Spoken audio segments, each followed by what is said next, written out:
This is the fall semester final exam for AP Calculus AB, and this is Luke Spearman. I am doing my first FRQ from page 20. It is 1992 AB 4BC1. So it says, consider the curve defined by the equation y plus cosine y equals x plus 1 for this interval. So part A says find the dy over dx in terms of y. So we'll start with part A. So to do this, rewriting the equation always helps.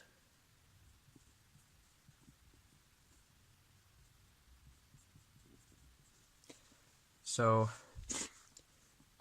you're going to essentially replace the y's with dy over dx, and then you'd have the derivative of cosine y, which would be negative sine y. And then the derivative of this would simply be 1. Except this would be multiplied by dy over dx. And now you want to find dy over dx. So what you're going to do is factor this out. So dy over dx times 1 minus sine y equals 1. And then you're trying to find this, so you just divide by 1 minus sine y. By 1 sine y. And then you'd be left with dy over dx is equal to 1 divided by 1 minus sine y. Now this is going to help you in your next couple problems, so I'm going to keep it as a side note here. Dy over dx is equal to 1 divided by 1 minus sine y.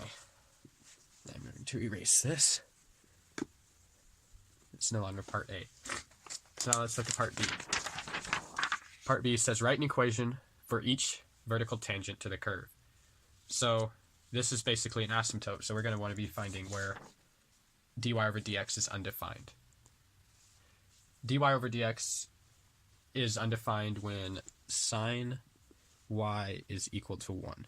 And we can see this on a unit circle, because when sine y is 1, we can see, or when y is pi over 2, we can see that sine y is 1, which would mean that cosine y would be 0, which is undefined. So we'll look at this pi over 2, and with the pi over 2, we'll just simply plug this into our original equation to find each vertical tangent.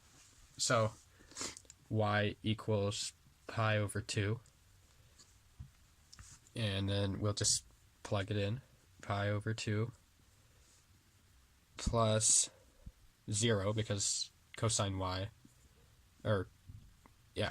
cosine y would be equal to 0 if y were to equal pi over 2, equals x plus 1. So solve this, and you get x equals pi over 2 minus 1. So you subtract the 1, obviously.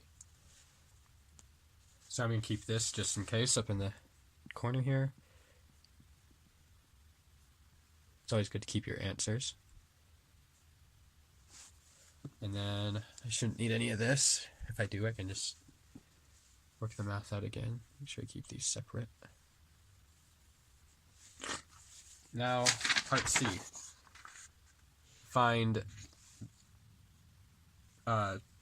Basically find the second derivative in terms of y. So to do this, you'll need to put your first derivative in terms of dy over dx. And with this, it basically translates into negative cosine y times dy over dx. same sort of concept as for the first one. Divide by 1 minus sine y squared. And this is basically just from the ones here. It becomes negative, negative, and then this can be worked out to become cosine y times 1 over 1 minus sine y, which is dy over dx. Negative and negative would become positive cosine y, and dy over dx, as we can see up here, is 1 minus sine y, so you just plug that in. And then it's still divided by 1 minus sine y squared. And then solve this. You would get, with rather simple algebra, you would get cosine y divided by 1 minus sine y squared. Oh. Excuse me. 1 minus sine y cubed, actually. And this here would be your second derivative in terms of y.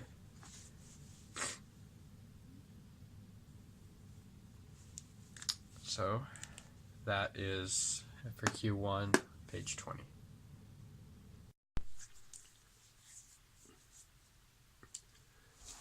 So where would you get points on this one? Points would be awarded for finding dy over dx minus sine y times dy over dx equals 1. And this is because this is the major step, which shows that you know how to follow the concept. And then the rest is basically just factoring, so this is the bulk of part A. For part B, identifying that y would equal pi over 2. Of course, the answer for this one as well.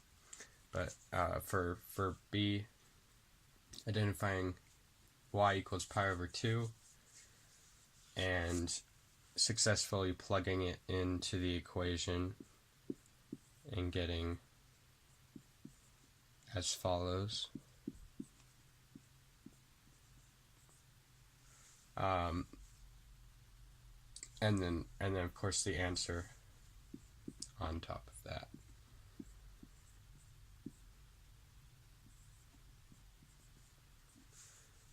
Would award points.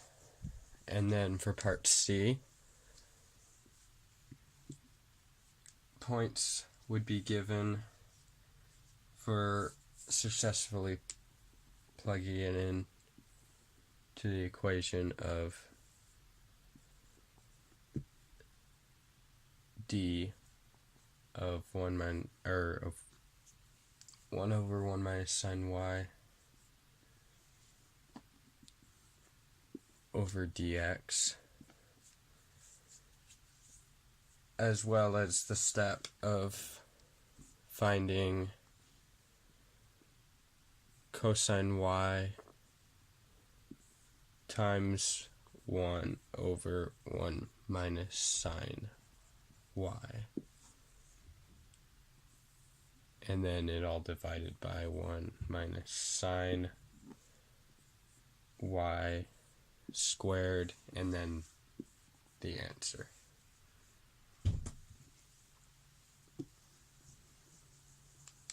All right. Now for FRQ 2. So part B states find the absolute minimum value or maximum value of g on the interval -3 to 7. Justify your answer. So we can see that there is a sign change at x equals 2 based on this graph. So let's keep that as a side note here. And to do this, we're going to want to find g of -3, g of 2, which we have, and g of 7.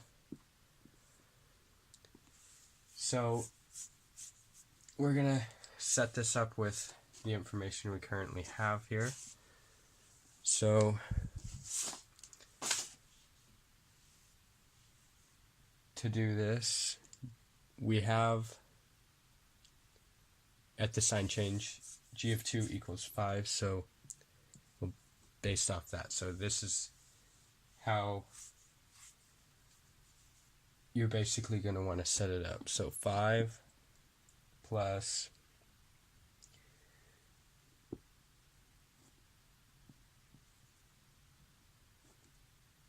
that mess, g prime of x times dx equals 5 plus -3 over 2 plus 4, and then this will equal 15 halves. Now this -3 is because this is equal to g to the -3. This 2 is because g of 2 equals the 5 there. And you're basically just going to want to plug this all into it because this is what you're finding, and then after you work this all out, this is the number you're looking for here. And then we know that g of 2 is equal to 5 because it tells us in the problem here. And then you're going to want to do the same thing for g of 7, which will be equal to 5 plus 7 to g prime of x times d of x equals 5 plus -4 plus 1/2 equals 3/2. Sorry about that glare. Not sure where that came from.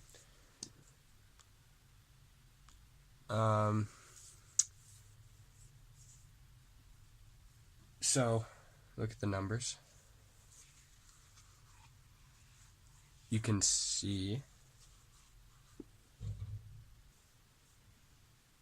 that 15 halves is your largest, which would mean that this is the absolute maximum. So it says justify your answer. This is relatively simple. You just need to show this and explain the fact that at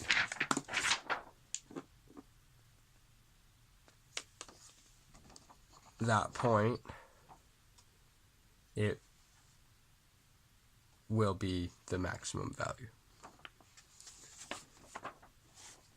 So part B, but on for part C.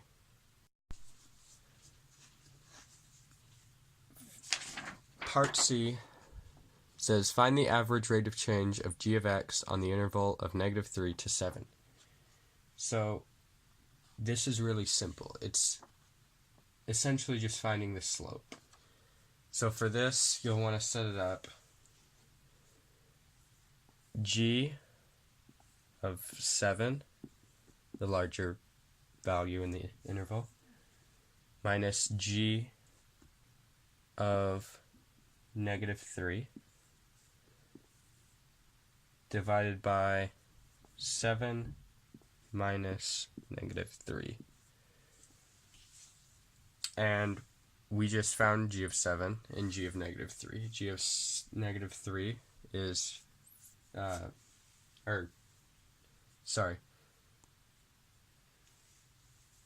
g of 7 is equal to 3/2 minus g of 3, which is equal to our 15/2 here, divided by 10. And if you solve this, which is fairly simple, you get -3/5.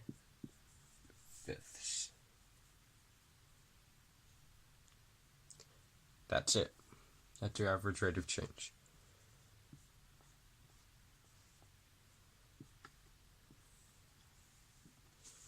Alright, now for part D. Part D states, find the average rate of change of g of x on the interval of -3 to 7.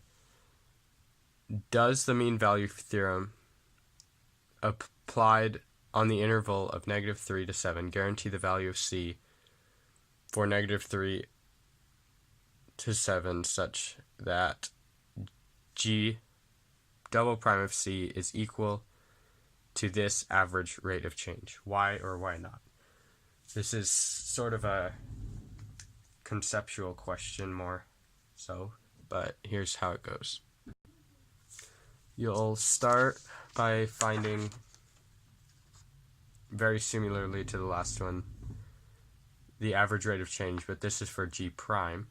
This was just for g of x. So instead of using g of 7, you'll use g prime of 7 minus g prime of -3, still divided by 7 minus -3. So this graph here is the graph of g prime, so you can easily look at -3 is -4 and 7 is 1. So in here be 1 minus -4 over 3 minus 7, and this becomes 5 over 10, or 1/2. So your average rate of change is 1/2. So, though we found the average rate of change for g of x, it also asks if the mean value theorem applies on the interval. So it actually doesn't. So the mean value theorem doesn't guarantee the existence, because there are points in which g prime of x is actually not differentiable on this graph here, and there's certain places along here, such as this, that show that it is not a completely differentiable function, which discards the mean value theorem's ability to guarantee the existence of the value of c. So because it's not differentiable at least one point on that graph, then it doesn't apply to the overall concept. Now, where would you be getting points on here? So, for part A, just getting that x equals 1 and x equals 4 is really what will give you points for that. It says justify your answer, so you'll also need to specify that it changes from increasing to decreasing.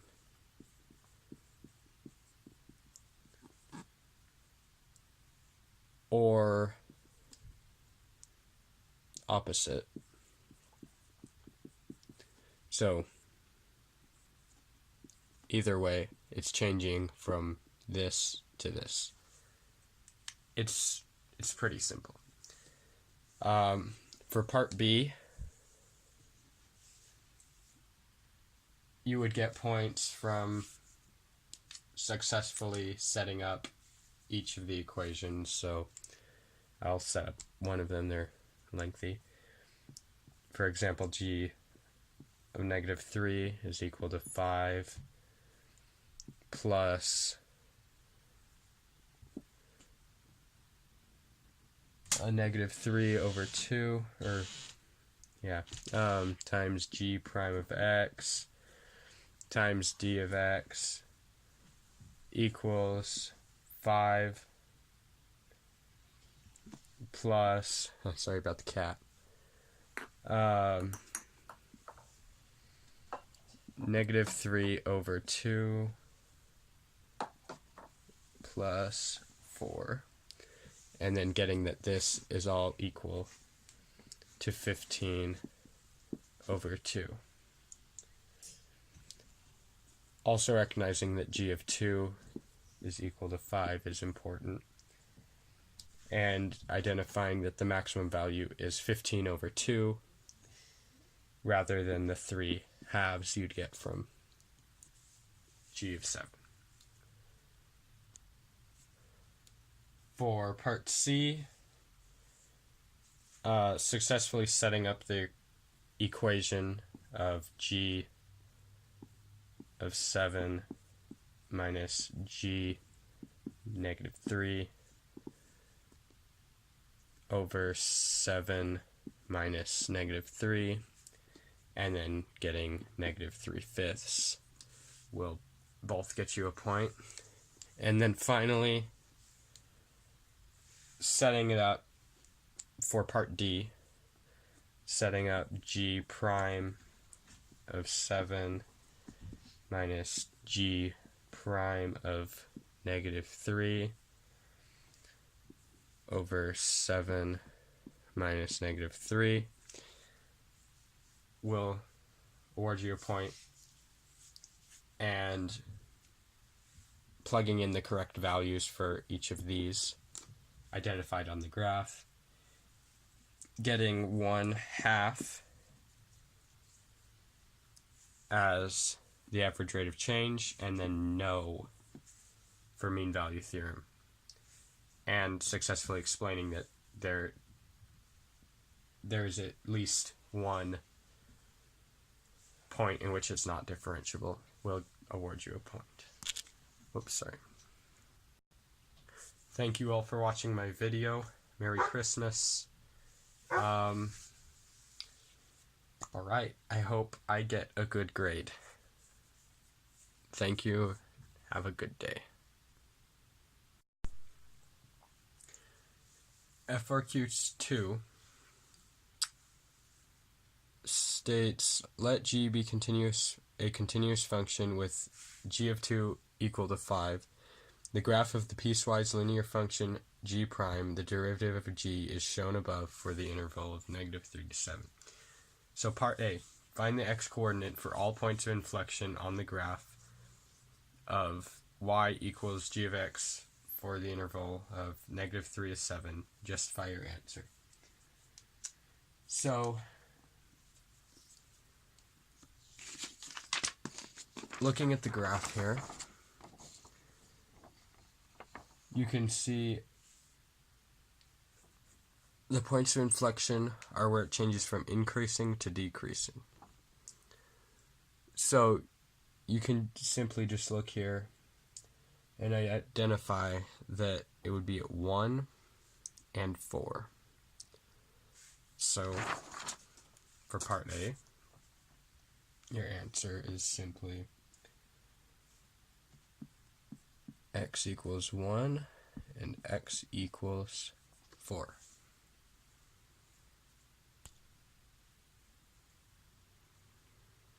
Alright, now on for part B.